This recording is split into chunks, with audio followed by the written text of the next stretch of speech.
আমি আমার ভাইয়াকে একটা লিঙ্ক পাঠাবো। তো এই লিঙ্কটা আমি সেন্ড করলাম। তো আপনি একটু খেয়াল করলে দেখবেন যে লিঙ্কটা অনেক বড় একটা লিঙ্ক হয়ে গেছে। অনেক সময় এই লিঙ্কগুলো আরো বড় হয়ে থাকে। যদি আমার চ্যানেলের দিকে খেয়াল করেন তাহলে দেখবেন আমার চ্যানেলের অধিকাংশ লিঙ্কগুলো খুবই ছোট এবং খুব অর্গানাইজড ওয়েতে সাজানো হয়। এখানে দেখতে পাচ্ছেন বিশাল বড় একটা লিঙ্ক। সো এই পুরো লিঙ্কটাকে আমি জাস্ট সিলেক্ট করলাম। সিলেক্ট করার পর দেখবেন এমন একটা উইন্ডো আসলো। এই উইন্ডো থেকে শর্ট লিঙ্ক লেখা আসছে যে এখানে যদি আমি ক্লিক করি তাহলে দেখবেন জাস্ট একটা সিঙ্গেল ক্লিকের মাধ্যমে লিঙ্কটা ছোট হয়ে গেছে।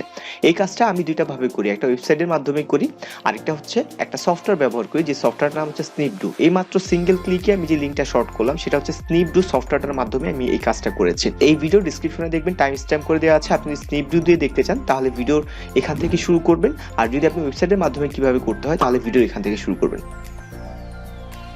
সবাই যে ওয়েবসাইটটা সবসময় ব্যবহার করে সেটা হচ্ছে bitly.com। সো আপনি bitly.com এ যদি যান, ডিসক্রিপশনে লিংক দেওয়া আছে, তখন এরকম একটা ইন্টারফেস পাবেন। এখান থেকে স্ক্রল করে নিচে আসলেই চলবে। তবে আমার সবচাইতে পছন্দের যে ওয়েবসাইট যেটা আমি সবসময় ব্যবহার করি সেটা হচ্ছে www.shorturl.app।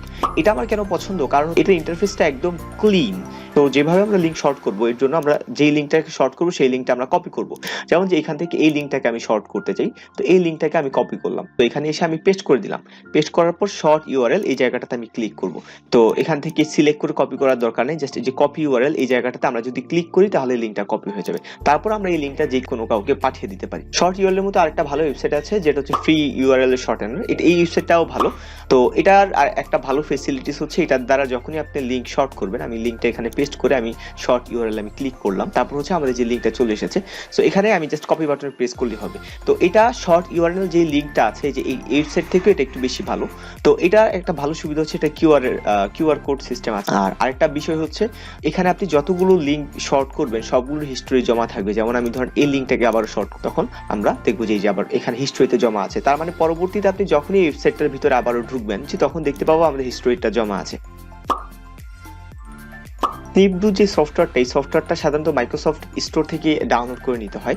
এটা আপনি কোনো ওয়েবসাইটে ডাউনলোড লিঙ্ক পাবেন না। তাই আপনার কম্পিউটারে সার্চে গিয়ে আপনি লিখবেন মাইক্রোসফট স্টোর, দেখার পরে যে মাইক্রোসফট স্টোর এটা আসবে, এটা ওপেন হবে। তারপর আমরা যে সার্চে দেখতে পাচ্ছি এই সার্চে গিয়ে যে সফটওয়্যারটার নাম লিখবো Snip-do, লিখে যদি আমরা এন্টার করি তাহলে আমরা দেখতে পাবো যে এই যে সফটওয়্যারটা এখানে চলে এসেছে। ক্লিক করার পর এখানে ইনস্টল দেখতে পাচ্ছি, ইনস্টলে আমরা ক্লিক করব। তারপরে সফটওয়্যারটা ইনস্টল হতে থাকবে। ইনস্টল হওয়া পর্যন্ত আমরা একটু ওয়েট করি।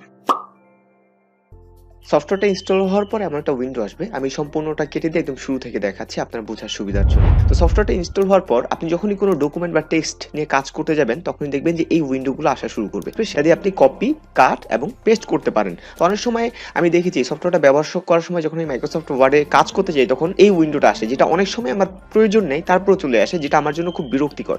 তো এই জন্য আমরা যেটা কাজ করব, যে টাস্ক বারে এখানে যাব, এখান থেকে আচ্ছা এটাকে ড্র্যাগ করে আমি এই টাস্ক বারে নিয়ে আসলাম। তো আমি যখন কাজ করছি তখন বারবার এটা চলে আসছে, ইভেন যখন আমার প্রয়োজন নেই তখনও। এই জন্য আমরা যেটা করব, যখন আমাদের প্রয়োজন নেই তখন এই যে স্নিপিং-ডো এটাতে ডাবল ক্লিক করব, তাহলে দেখবেন যে এখন লাল দেখাচ্ছে। সো এখন যখন আমি কোনো টেক্সটকে সিলেক্ট করছি তখন এই স্নিপিং-ডোটা ডিঅ্যাক্টিভেটেড থাকবে, তার মানে এটার কোনো কাজ করবে না। আবার যদি এটাকে আমি ডাবল ক্লিক করে কাজ করা শুরু করে দিই, এভাবে সিলেক্ট করি, তখন দেখবেন যে এটা চলে এসেছে। সো এখন চাইলে আমি কাট করতে পারি, কাট হয়ে গেছে। তো এখন আমি দেখাবো Snip-do-তে কিভাবে লিঙ্ক শর্ট করবেন সেটা। তো এটার জন্য এই যে Snip-do এখানে মাউসের রাইট বাটনটা ক্লিক করে আমি সেটিং এ চলে যাব। এখানে যাওয়ার পর এরকম একটা উইন্ডো আসবে। এখানে অনেকগুলো দেখা যাচ্ছে, তার মধ্যে অধিকাংশগুলো আমাদের প্রয়োজন নেই। যেগুলো প্রয়োজন নেই সেগুলো আমি বন্ধ করে দিচ্ছি। আমি সবগুলো বন্ধ করে দিয়েছি, শুধু রেখেছি কপি, কাট, পেস্ট। তার মানে এখন যখন আমি কাজ করতে যাব, যখন আমি টেক্সটকে সিলেক্ট করব তখন দেখা যাবে কপি, কাট, পেস্ট এই তিনটা আসবে। আমি চাইলে ডিজাইনটা চেঞ্জ করতে পারি।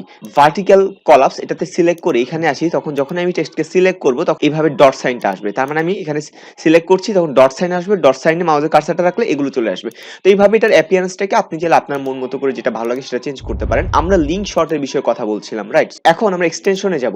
এখানে দেখবো অসংখ্য এক্সটেনশন আছে। তো লিঙ্ক শর্ট করার জন্য যেটা দরকার সেটা আপনি স্ক্রল করে বের করতে পারেন, অথবা সার্চে এখানে আপনি লিখতে পারেন শর্টেন।